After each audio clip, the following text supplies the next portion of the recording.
Salut, je suis Mike Smith à la formation technique BRP. Bienvenue à cette formation sur la direction assistée DPS. Au fil des ans, BRP a utilisé plusieurs styles de modules DPS. Cette formation donne un aperçu de leur rôle dans le système de direction et de leur fonctionnement.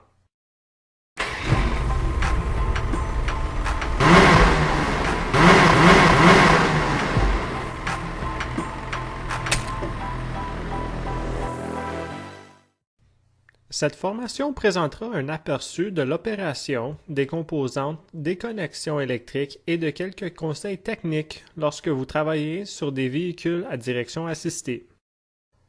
Tout d'abord, nous allons nous assurer que nous parlons de la même chose.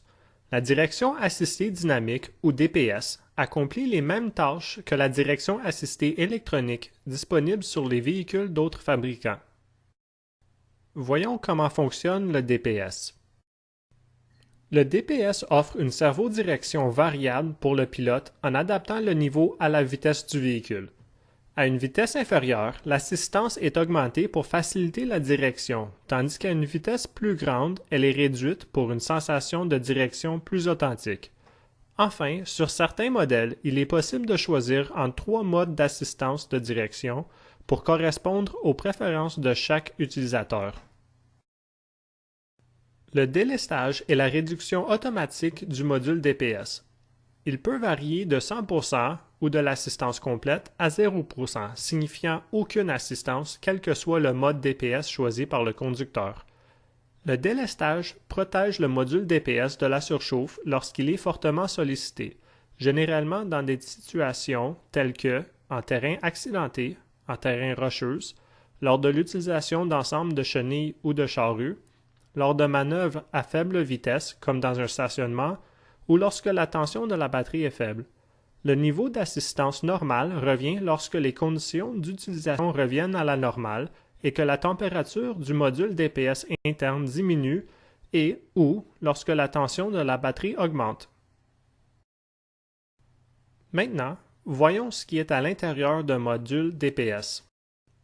En bref, voici les points clés de notre nouveau module DPS. Il a un arbre magnétique, un engrenage à vis sans fin, un connecteur électrique et un moteur sans balai.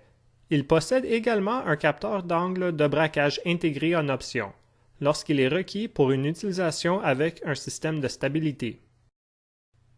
Le moteur tourne normalement l'arbre que je tourne à la main. Notez que l'engrenage à vis sans fin tourne un engrenage à 360 degrés. La portée de ce module DPS est illimitée. En d'autres termes, le module DPS ne limite pas le braquage des roues. Cela signifie également que le DPS n'a pas besoin d'être centré lors de l'installation. En passant par l'arbre principal d'une seule pièce, le capteur de couple est situé à l'intérieur du capot supérieur. Le moteur électrique est utilisé pour faire tourner la vis sans fin. L'engrenage à vis sans fin tourne l'engrenage de rotation monté sur l'arbre principal et la carte se trouve dans le couvercle avec le connecteur étanche. Le couple que le conducteur exerce sur la direction est transféré à l'arbre principal et mesuré par la déformation du champ magnétique à l'intérieur de l'arbre.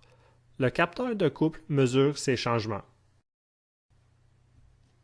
L'arbre principal traversant le module DPS est usiné d'une seule pièce avec une rigidité en torsion très élevée. Cela permet de transmettre les sensations de la route à travers le module DPS vers la colonne de direction et le conducteur. Ceci permet une expérience de conduite plus authentique, bien que, selon le mode DPS, le kickback puisse être annulé. La vis sans fin est inclinée pour fournir un angle de maillage optimal et minimiser le jeu. L'angle optimise également la force et la rétroaction dans les deux sens.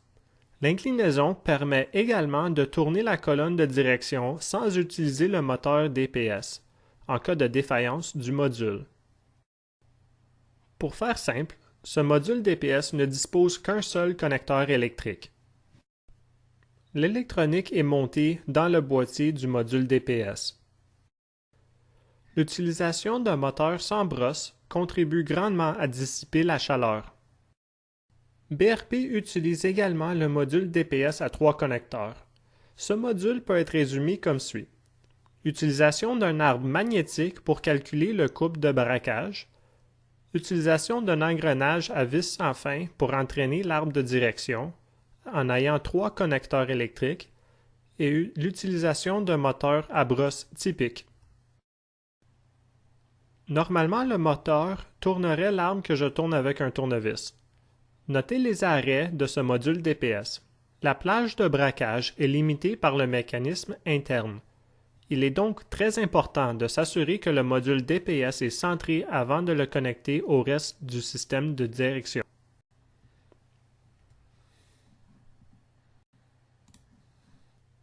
Le circuit interne est scellé à l'intérieur du boîtier. BRP a également utilisé un module DPS à 2 connecteurs. Son rôle dans le système de direction est le même, mais il mesure l'effort de direction en utilisant une tige de torsion. Cette unité n'a été utilisée que sur les véhicules côte à côte de l'année modèle 2014 et 2015. Et maintenant, voyons quelles sont les entrées électriques que le DPS utilise.